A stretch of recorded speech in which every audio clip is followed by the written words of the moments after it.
There was a man named Dev who had spent most of his life running from himself. He was a brilliant mind, capable, sharp, admired in his career and among friends, but he carried a secret fear, a fear of his own reflection. Not the reflection in mirrors that showed his face, but the reflection of who he truly was. Dev had built walls around his inner self, hiding insecurities, regrets, and shadows that he did not want the world or even himself to see.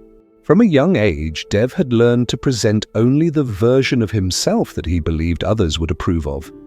He smiled when he felt fear, laughed when he felt sorrow, and spoke eloquently when he was overwhelmed by doubt.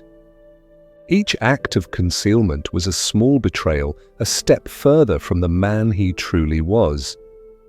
Over the years, the mask had become heavy, and the weight of it grew unbearable.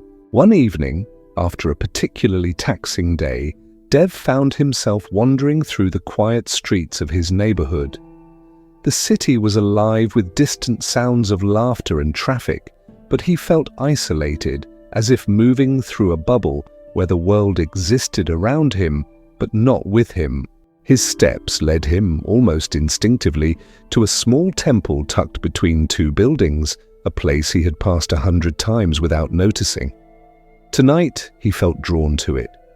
Inside, the temple was dimly lit, with a soft golden glow from oil lamps. The scent of incense hung in the air, calming yet intoxicating. An old monk sat on a mat near the entrance, his eyes closed in meditation, his posture serene. Dev hesitated at the threshold, then stepped forward, uncertain why he was there. The monk opened his eyes slowly and regarded him with a quiet intensity. "You are running," he said simply. Dev froze. I suppose," he replied, unsure how to explain what he himself could barely name. The monk gestured to a mirror propped against the wall. "Do you see yourself?"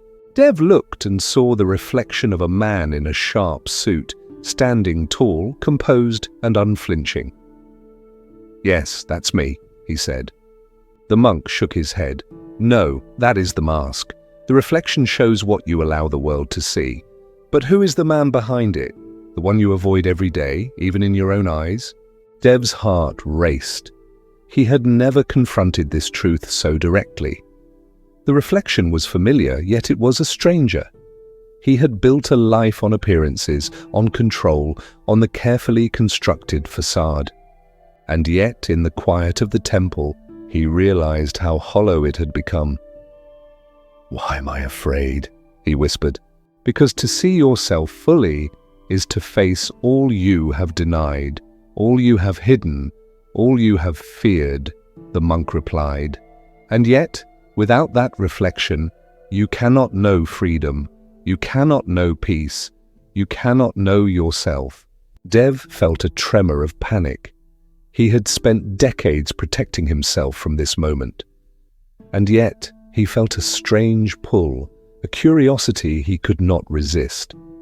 Tentatively, he stepped closer to the mirror, studying the lines of his face, the shadows beneath his eyes, the tension in his shoulders. And then he looked deeper, not at the surface, but at the emotions, the doubts, the loneliness that had shaped him for years. The monk spoke softly. "Every man fears his own truth. Every man hides from what he thinks is weakness, failure, or shame. But these are not weaknesses. They are markers of life lived, lessons learned, and battles fought in silence. To fear your reflection is to fear your own humanity." Dev's eyes welled up. He had spent years avoiding mirrors, photos, and moments of introspection.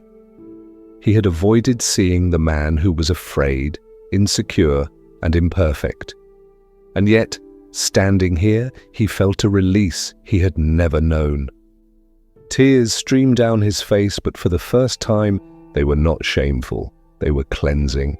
The monk handed him a small bowl of water. "Wash your hands, look into the water, and speak to the reflection. Tell it what you have hidden, what you have feared, and what you have denied yourself. Do not hold back. This is not a test. This is a beginning. Dev knelt, gazing into the water. He whispered words he had never spoken aloud, fears he had buried, regrets he had ignored, dreams he had abandoned. With every word, he felt a weight lift, the mask loosening, the walls cracking. For the first time, he felt a connection to himself that was real, raw, and unfiltered. "You see now?"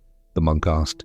"Acceptance does not mean perfection. Understanding does not mean you are whole, but it means you are present, you are aware, you are alive, and life can only begin when you stop running from yourself." Over the following weeks, Dev returned to the temple often. He practiced looking into mirrors, speaking his truth, embracing the parts of himself he had long denied. He allowed friends to see his vulnerabilities, shared his fears at work, and even apologized to family members he had wronged. Each step was terrifying, yet liberating.